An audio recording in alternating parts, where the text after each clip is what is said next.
The December 4th reorganization meeting of the Carlynton School District Board of Directors is called to order. Should we turn right over to you and do the process? Okay. Well, I think the first thing we should do is have His Honor swear in the 4 new elected board members. Yes. So they can all participate. So, Judge, if you would, please. Are you guys gonna?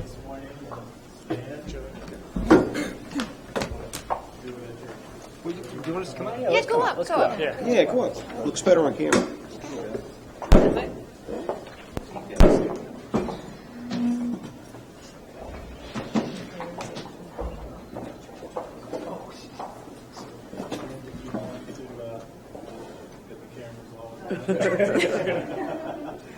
want to raise your right hand, please, and if you repeat after me, I state your name. I do solemnly swear or affirm that I will support, obey, and defend the Constitution of the United States, and the Constitution of this Commonwealth, and that I will discharge the duties of my office with fidelity.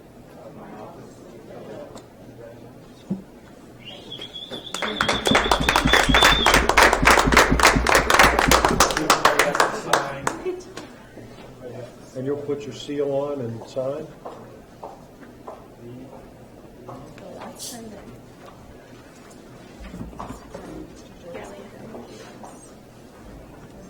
You can use it too. It's okay.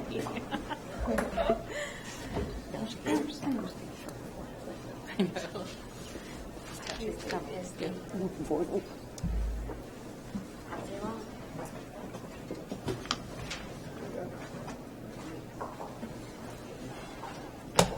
You are going to stick around for the regular meeting, right?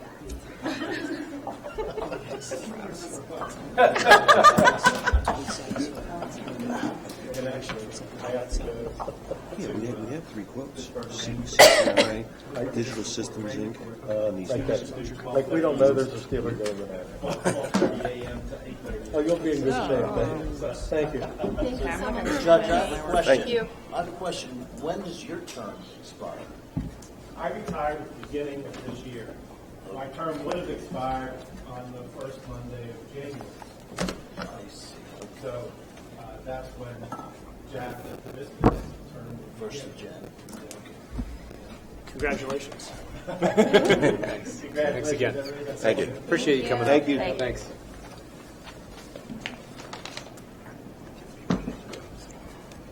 So, Mr. Andrews, It would be now appropriate for you as the current president to ask for nominations for the office of temporary president for the purpose of running the reorganization meeting.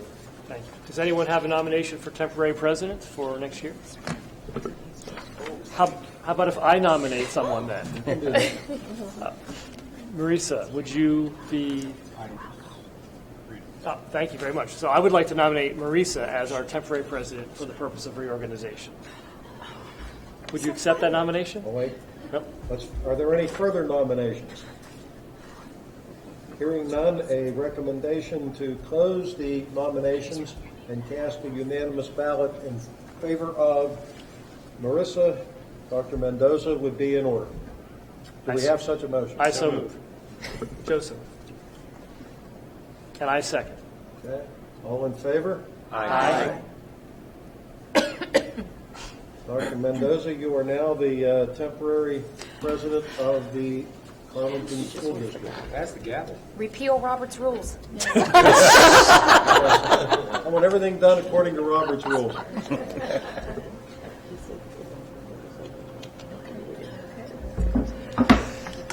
I have the gavel. Now, before all that power goes too far, don't wear it too high. It's your duty now to conduct an election to have a president elected for the upcoming school year, calendar year. As pro tem president, I will entertain a motion for president for the ensuing year. I will nominate Jim Shriver as president of the Carlynton School Board. Second. Okay. Did you say that, Leanne? No. under Robert's rules. She really wants me to repeal those rules. No, obviously, a nomination does not require a second. If no further nominations, I move, may I have a motion to close the nominations. So moved. Second. We don't have to do roll call, we can just, All in favor? rules all in effect. favor? Aye. All those opposed?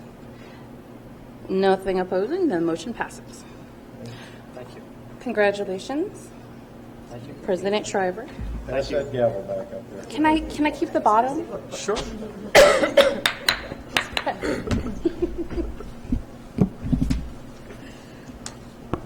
You're back in charge. Thank you. Thank you, Dr. Mendoza. Vice President. Yes. I'll entertain a motion to nominate the vice president for the coming year. Does anyone have a nomination for vice president? I nominate Joe Apple for vice president. Oh, thank you. Any other nominations for vice president? Hearing none, I'll entertain a motion to close the nominations for vice president. And a unanimous ballot be casted. Thank you. So, yes. Moved and seconded by Dr. Dugan. Moved by, You're giving doctorates to everyone. I am. Any discussion? All those in favor say aye. Aye. Opposed, nay. Congratulations, Director Apple. I'll entertain a motion to appoint I'll look for nominations for our legislative PSBA rep. Any motions there? I move to appoint Chris Simsick as the PSBA representative. Yeah, legislative representative. Excellent. That does need a second. Any second? Second. Moved and seconded. Any discussion? If not, we'll vote. Everyone in favor of Chris Simsick as our legislative PSBA rep for next year, say aye. Aye. Opposed, nay. Motion carries. Anyone want to move for the Pathfinder representatives? I move to appoint George Honchar as the school district representative for the South Central Area Special Schools Committee, Pathfinder, and Caleb Richardson as the alternate for a term of 1 year beginning December of 2017. Do we have a second? Second. Moved and seconded. Any discussion? If not, we'll vote. All those in favor of George Honchar as the primary representative and Caleb Richardson as the alternate representative for Pathfinder, please say aye. Aye. Opposed, nay. Motion carries. Thank you. Congratulations to you both. Anyone want to make a motion for Shazda? I will move to appoint Monica Dugan as the representative and Kelly Zaletsky as the alternate to the South Hills Area School Districts Association for a term of 1 year beginning December 2017. Excellent. Any seconds for that? I second that. Thank you. Second. Any discussion? If not, we'll vote. All those in favor of Monica Dugan as the primary and Kelly Zaletsky as the alternate for Shazda, please say aye. Aye. Opposed, nay. Motion carries. All right. Anyone want to make a motion for Parkway West? I move to appoint Joe Apple as the representative and George Honchar as the alternate to the Parkway West Career and Technical Center Joint Committee for a term of 1 year beginning December 2017. Second. Moved and seconded. Thank you. Any discussion? If not, we'll vote. All those in favor of Joe Apple as the primary and George Honchar as the alternate to Parkway West, please say aye. Aye. Opposed, nay. Motion carries. Thank you. Any motions for the newspaper?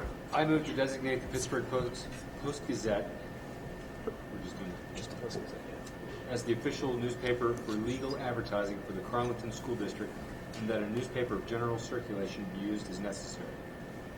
Is there a second for Joe's motion? Second. Moved and seconded. Any discussion? All those in favor say aye. Aye. Opposed, nay. Motion carries. Anyone want to make a motion regarding the law representative for the I district? move to reappoint the law offices of Andrews and Price as solicitors, tax counsel, and delinquent tax collector of the district for a term of 1 year beginning December 2017. Second. Moved and seconded. Any discussion? If not, we'll vote. All those in favor say aye. Aye. Opposed, nay. Motion carries. Thank you very much. Look forward to another year of working with the district. Thank you. Same here. Thank you.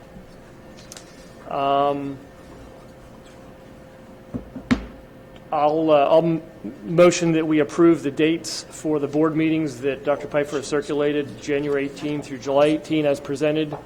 Sorry, I didn't know if we had. You stole George's thunder. That's fine.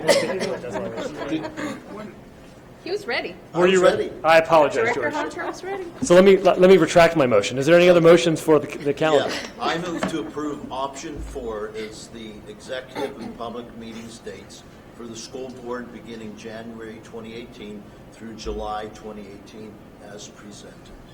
Fantastic. Any second for that Second. motion? Moved and seconded. Thank you. Any discussion? If not, we'll vote. All those in favor say aye. Aye. Opposed, nay. Motion carries. If there's no other business, I'll entertain a motion to adjourn the reorganization meeting. So moved. Do I have a second? Second. Moved and seconded. Any discussion? If not, we'll vote. All those in favor say aye. Aye. Opposed, nay. Reorg is adjourned.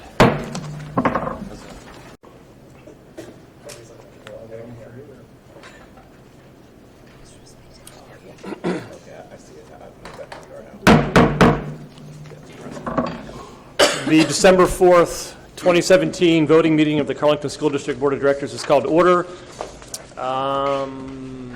Karen, would you like to lead us in the Pledge of Allegiance?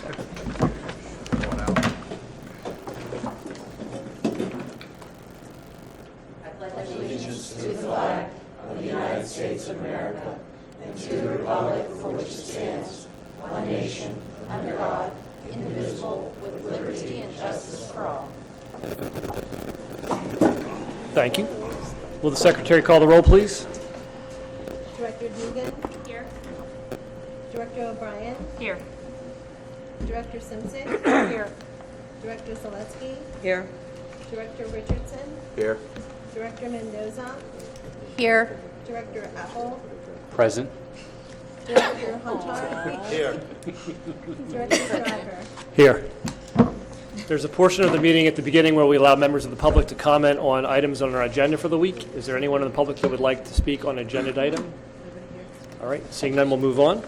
I'll entertain a motion to approve the minutes of the November 20th, 2017 Finance Committee meeting as presented and the minutes of the November 20th regular voting meeting as presented. Do I have such a motion?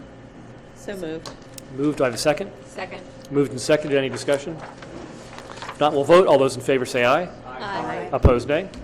Motion carries. I'll report that we had an executive session prior to this meeting where we discussed student matters and personnel matters. I'll now turn to Dr. Pfeiffer for administrative reports. Thank you. Just wanted to update the public that we continue to be in the search for a technology director, and we've had discussions about reaching out to a couple companies to revise some quotes for some of the services with us, and hopefully I'll have something to report back on the progress of that search at the January meeting. Similarly, we continue to utilize Bill Riley's services to the great benefit of the school district in our business department, but we've been making steps to restructure that department as well and continue to look for, we have an interview with a candidate coming up on Monday, as well as looking for an assistant director for finance and budget.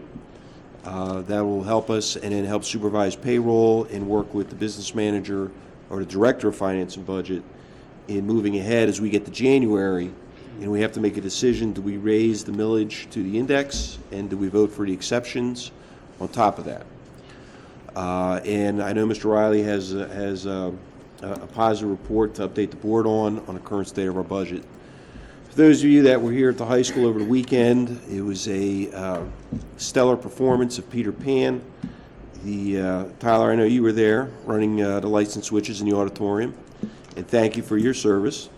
The kids really outdid themselves. I don't want to take away, Rachel, from what you're going to be discussing, but it was quite a show. And I was at the Sunday matinee, and Tony Lynn Jackson told me that was the biggest crowd that they had 305 or so for a matinee. In fact, that was the biggest crowd all weekend. So we're really pleased with the performance the kids did. I know Dr. Karushkin from EF happened to be here with his wife and loved it. So it's another example of the fine performance our kids do, and the reputation gets out there. As you know, we're also, now that we're into December, continuing to work towards testing the kids diagnostically to see where the progress is from the beginning of the year in areas of math and English language arts. And we continue to monitor that progress to get the kids to proficient levels, and we look for growth. Mr. Mantich has mentioned many times, we get the PVOS reports and we get the performance level reports. The growth factor, I think, is really the biggest indicator of how well our faculty is doing with the kids, because this is the difference for the students being in the classroom and working with our staff versus when they came in.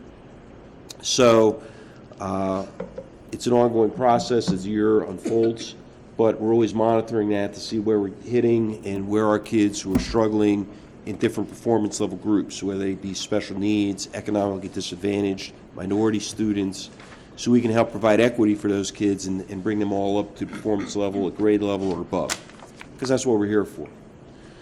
So, I've been very pleased so far with the progress of the school being out in the buildings, and I know winter sports is well underway, and it just seems like we just got here in August. So, having said that, I would like to turn the forum over to Mr. Riley. Bill, if you could touch base on your update. Yes, I think everybody will be able to hear me. The budget status report is in your packet tonight to be approved. You'll find that the fiscal year ended very well.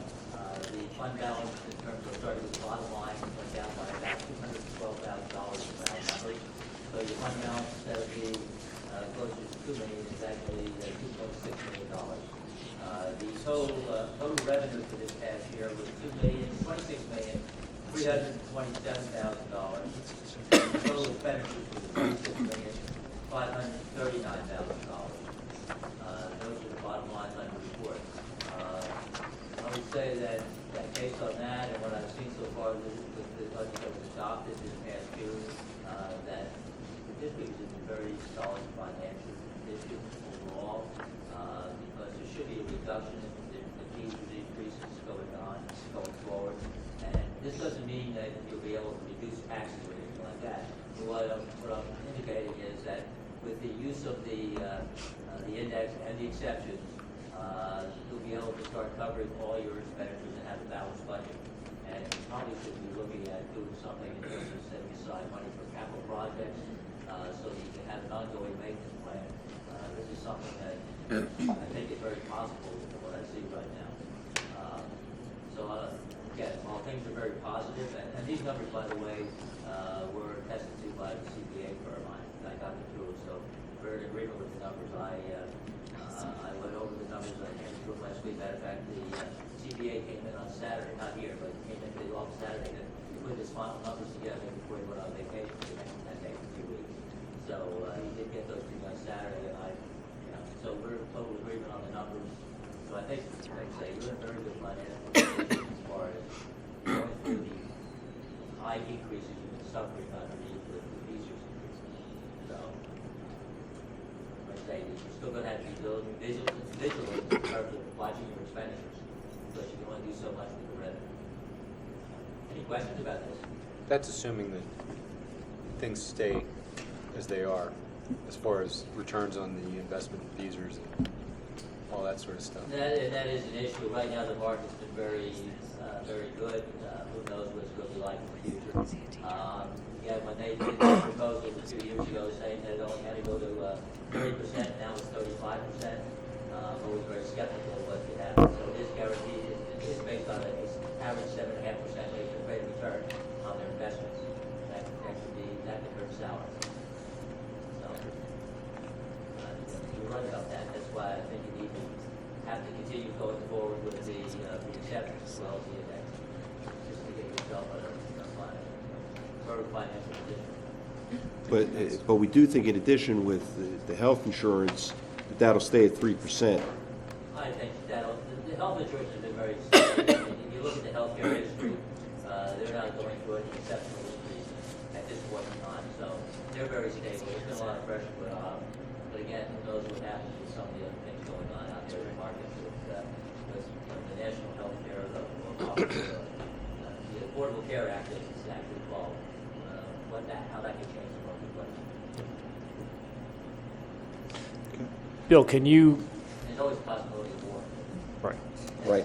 Whatever, that's a really bad can you revisit that? So the budgeted deficit for last year was about $1 million. The projected budget deficit projected. was about $1 million. Right. The actual was 211 something. So Almost 212. so we performed roughly $800,000 better than budgeted. Yes. Okay. Yes. That is, I mean, traditionally, if you look back the last 3, 4, 5 years, we traditionally come in better than we forecast. It's a conservative. Because in budgeting, you should be conservative, meaning that you overestimate expenditures and underestimate revenue. Right. So that you always line up on the positive side. If you don't do it that way, you would line yourself like the federal government has a good deficit. Exactly. So with that in mind, the delta this year appears to be a tiny bit bigger than we thought. Is Yeah, there? Although it really improved a lot since May 1st.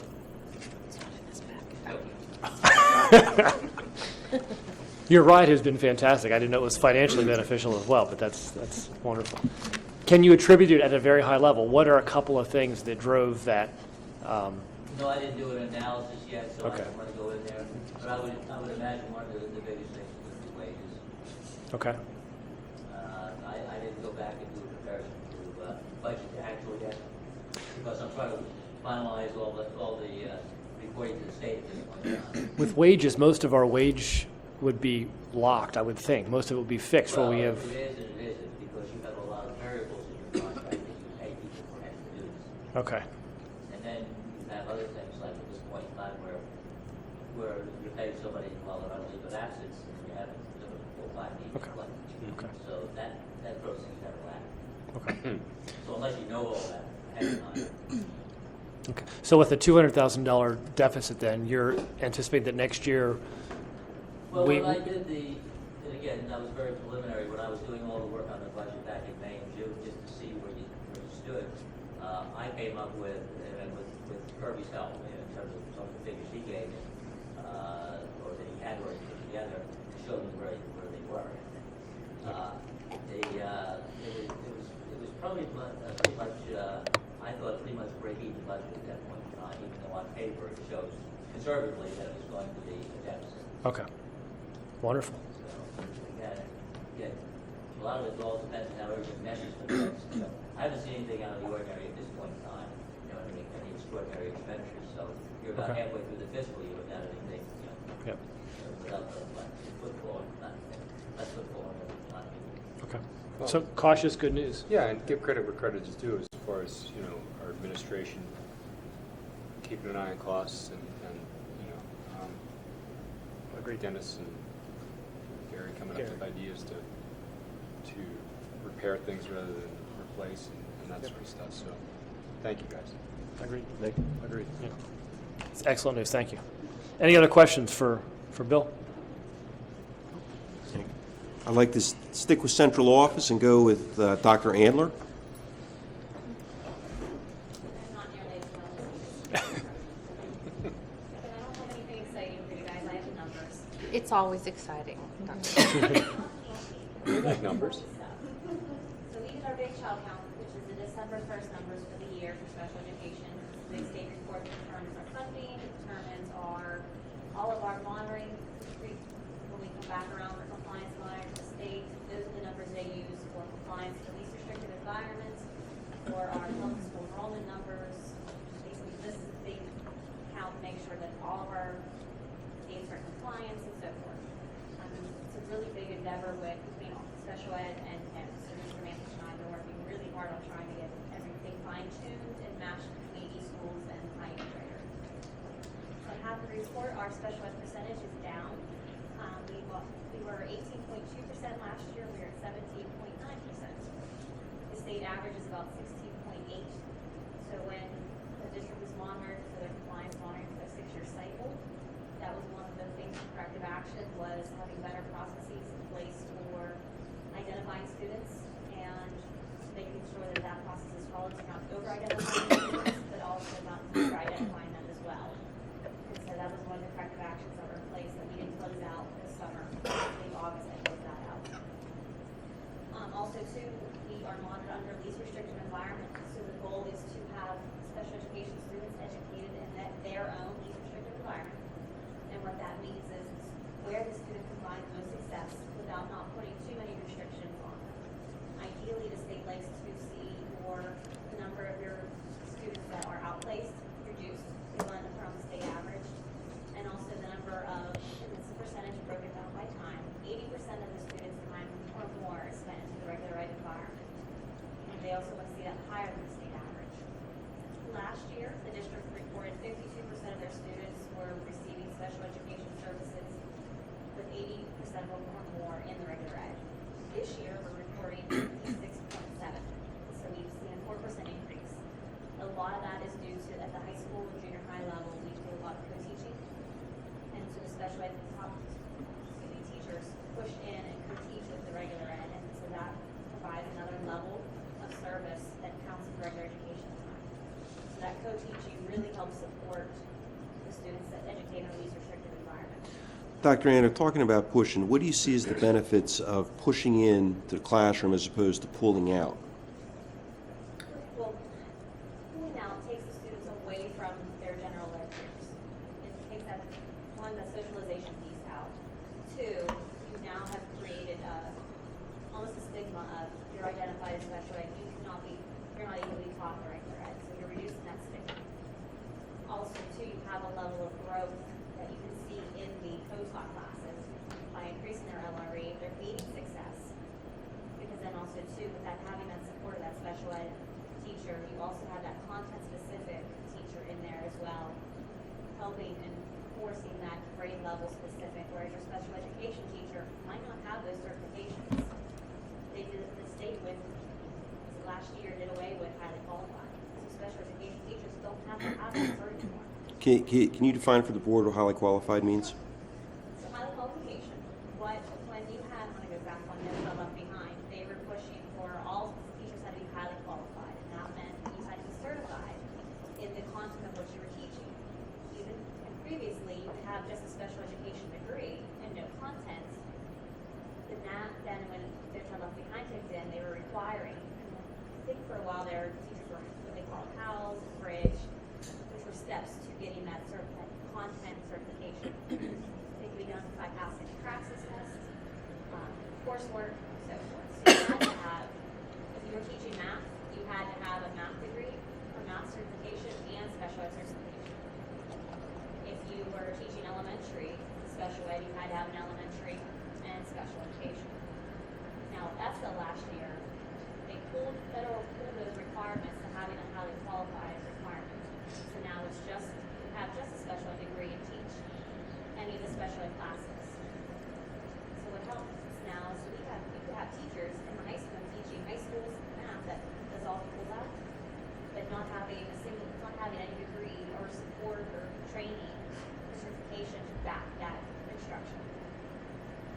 And I know you've heard Ed, Mr. Andrews talking about the rigor that comes out of PA4 and what's required of these students to pass the P6.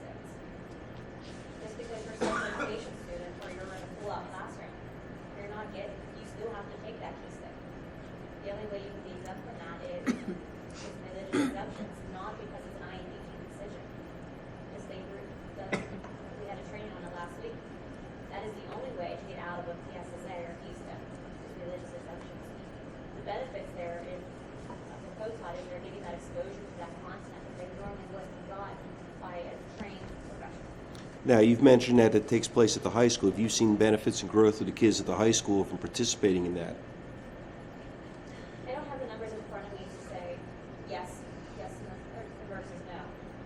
But anytime a student is not meeting success, and this has been a directive, and this is one thing we've really focused on is, and by success meaning, are they passing at a rate that we know they're capable of? Just because you have a D doesn't mean you're passing with success. That may not, you might just be skin in your teeth and really good at meeting them, but that doesn't necessarily mean you're meeting success. If you're getting an A, B, C range, that is what we find determined as success. We're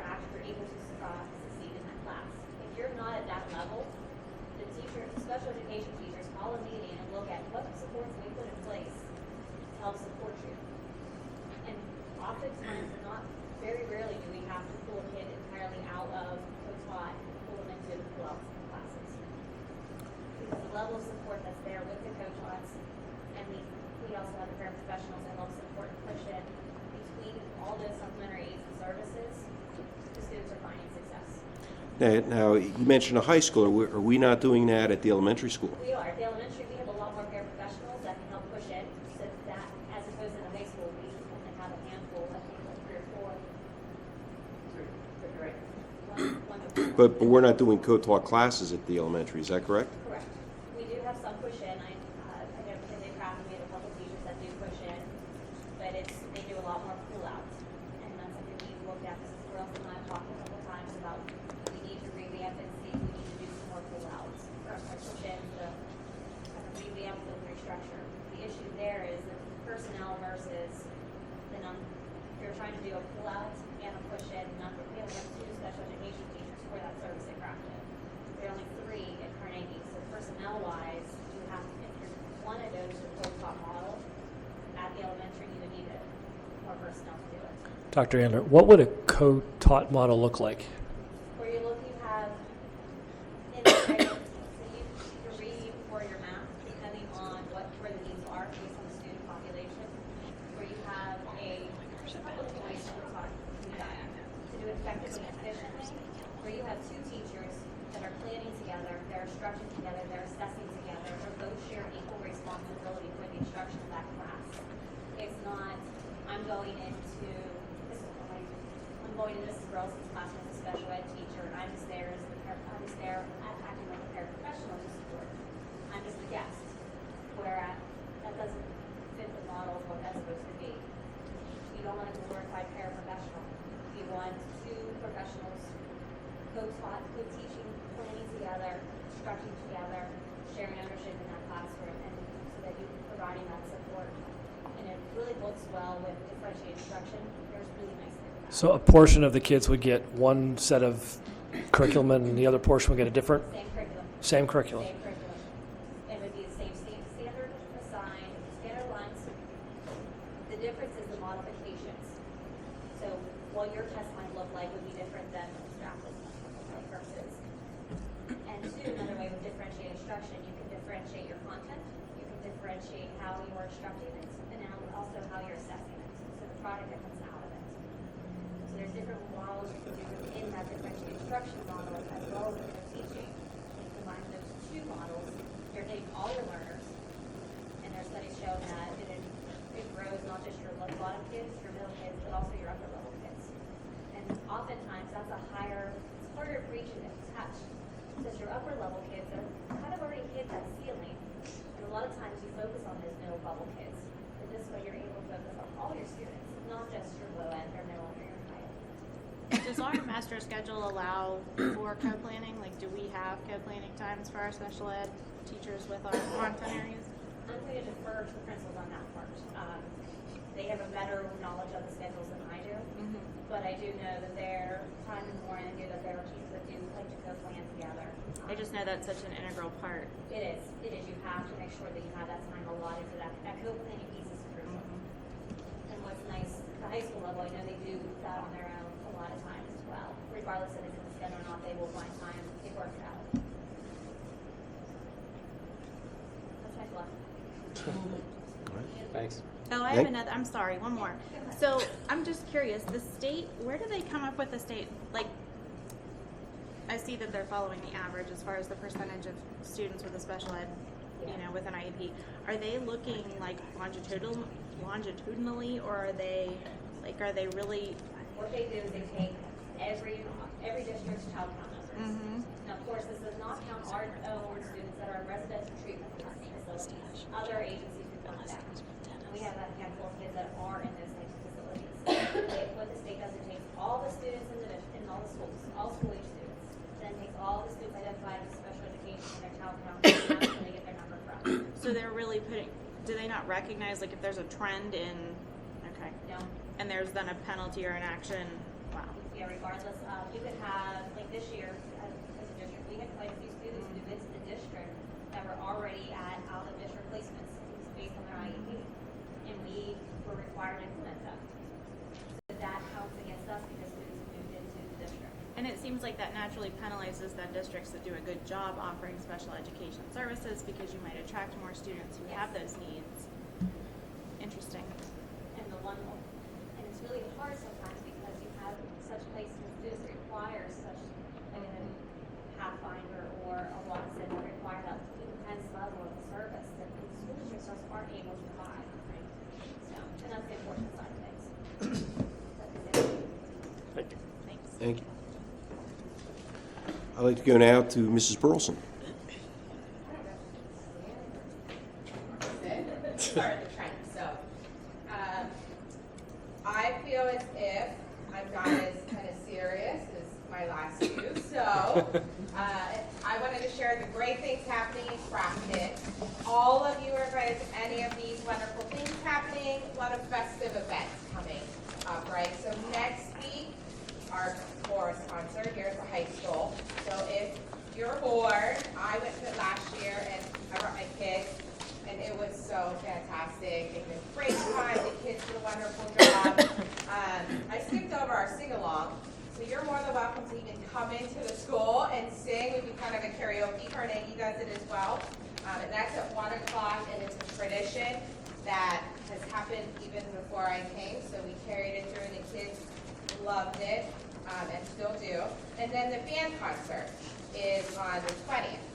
So I know I went to that 2 years ago, and again, a great time. So if you have time in your busy shopping schedule to stop by and see any of those, and again, you're more than welcome if you can't make it and you want to stop in our school to see the student. I know it says student body only, but I will get you VIP passes if you want to come in and check it out because it is a really fun event or events that are coming up. And it's going to be a busy month of different things happening. This week, the teachers are focusing and celebrating the Hour of Code. So in the newsletter, you'll see a summary of all of the things that the kids are doing by grade level for the Hour of Code, and you'll see a lot of that at code.org if you're interested in just learning more and doing some things at home if you have children. So feel free to check that out, lots of neat things. And again, just reiterating what Dr. Piper said, we are doing a lot of data this month. Our study island assessments will be coming in, they're due this week and next week, so teachers will be working on that. And then we'll have data meetings the week before Christmas where we will look at our data targets that we set for this benchmark. They're by grade level. We'll see if we reached our data targets for math and reading. And we also look at our MTSS, our tiers, and we reorganize if we need to, restructure, making sure our kids are in the tiers that they need to be, and then our Marcia, could you explain a little bit what the multi-tier system of support is? Yes. So the multi-tier system of support is where we kind of level our students in the different tiers. So tier 3 students get the most intense support and frequency. So those students and our title teachers do have a limit of what students the number of students they can take, but the tier 3 students go to title for the most part, and they get the most frequency where they're going 5 days a week, and for either 30 to 45 minutes a day, and they're getting an intense intervention. Then our tier 2 students are working in the classroom with their teacher, like Dr. Eller had mentioned. The differentiated part is what's going to really play in the classroom at that time. So I have implemented into the schedule, because it's so important, an I&E time, which stands for intervention and enrichment time. So the teachers take that time, it's a half hour to 45 minutes, and they plan either interventions for the students in tier 2, and that's the time our tier 3 kids get pulled out for title, and then our students who need enrichment also have different projects that they're working on. So our tier 1 students are the students that where the universal program is reaching them, and they're working at the pace that they should be working their grade level program material. So they're all being given different assignments or projects to work on. So that's where the MTSS comes into play with the different tiers. And that's what we review in our data meetings, making sure all of our students are in the correct tier and making sure they're in the right spot if it's title, if it's just which group I&E time. And then we also progress monitor. So all of our title teachers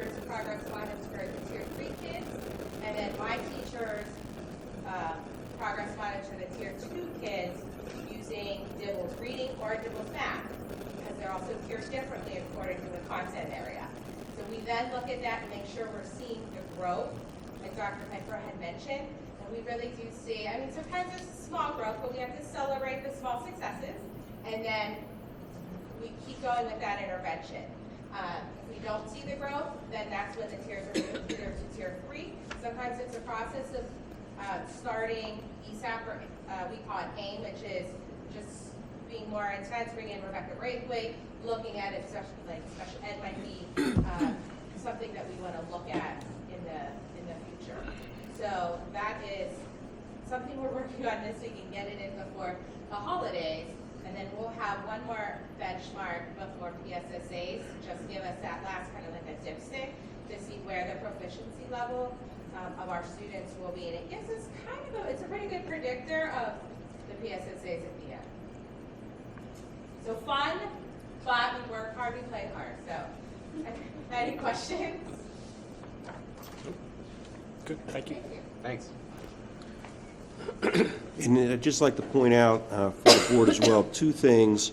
The multi-tiered system of support replaced response to intervention and intervention, which was another, how do we target individual kids' needs? How do we personalize learning?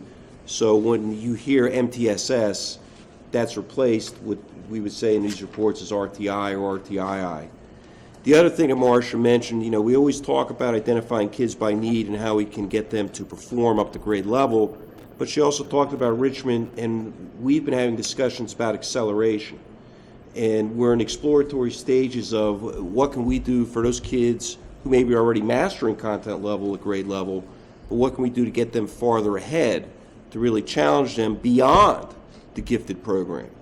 Because we have a lot of kids who, by their sheer effort and interest, would excel in programs, but by the fact they're not gifted, maybe don't have some of the same opportunities to participate in some activities.